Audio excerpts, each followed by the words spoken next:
To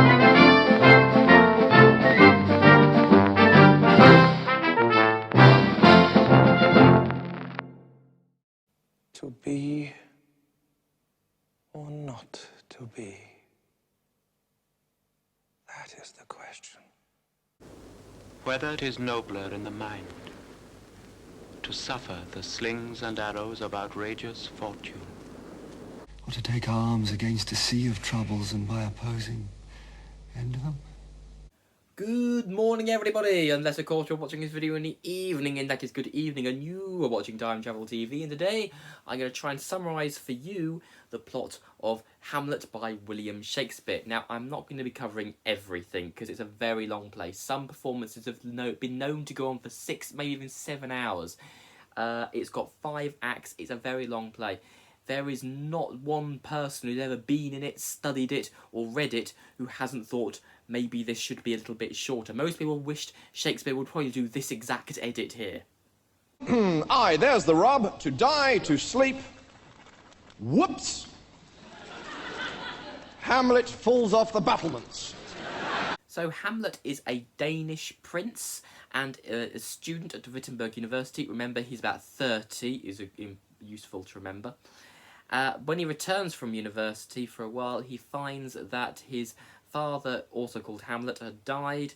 His uncle, Claudius, had become king, married his mother, Gertrude, and Hamlet gets a bit depressed. He doesn't like the fact that his mother married his uncle, and he doesn't like the fact that his uncle is now king. He doesn't like his uncle one bit, and we'll tell why he doesn't like his uncle even more in a little bit. So he decides to wear black clothes and talks about how he wants his flesh to melt. Delightful! Now, he mopes around for quite a while until he's visited by the ghost of his father, old Hamlet, which says that old Hamlet tells young Hamlet that he was murdered by Claudius because Claudius poured poison into his ear, and how Hamlet must now avenge the death of his father, old Hamlet, by killing Claudius. Now, Hamlet decides to detract attention away from himself, lie low a bit, by putting on an antic disposition, which means to pretend to be mad. Mad? What? He didn't quite be mad, just exactly like that. That's more like Mad Hatterish mad, a bit Lewis Carroll-y. That's a bit different. But he did put on an antic disposition, and he bided his time for a little bit. I'm now going to introduce some other characters. There's Polonius, is very important, which is like the Prime Minister of Denmark, and he's a bit annoying, actually, but he will stop becoming annoying very shortly, courtesy of young Hamlet. There's his 2 children, Laertes and Ophelia. Ophelia is Hamlet's girlfriend, coincidentally. She's going to become important a bit later. We've already spoken about Gertrude and Claudius. There's also Horatio, which is Hamlet's best bud. Rosencrantz and Guildenstern, who are just 2 people that Claudius decides to bring in to check up on Hamlet and spy on him. So Hamlet gives a speech, To Be or Not to Be, which is probably the most influential speech in theatre history. The most important thing that's ever happened to the theatre. And of course we all know that the best person who's ever done it is Rowan Atkinson. To be or not to be?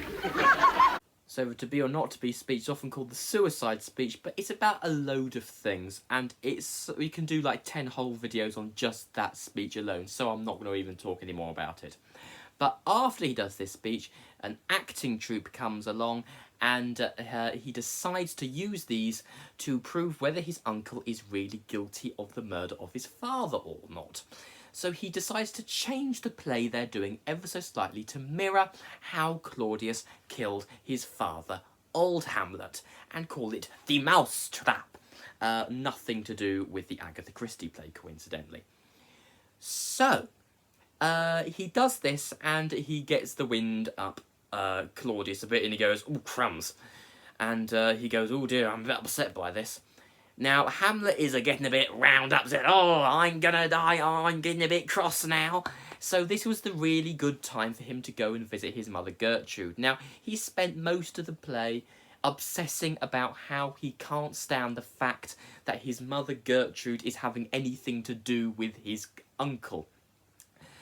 And he's having a massive argument with his mother at this point. He hears a ruffle in the curtains, he stabs the curtain in a surprisingly decisive way, because he's really indecisive.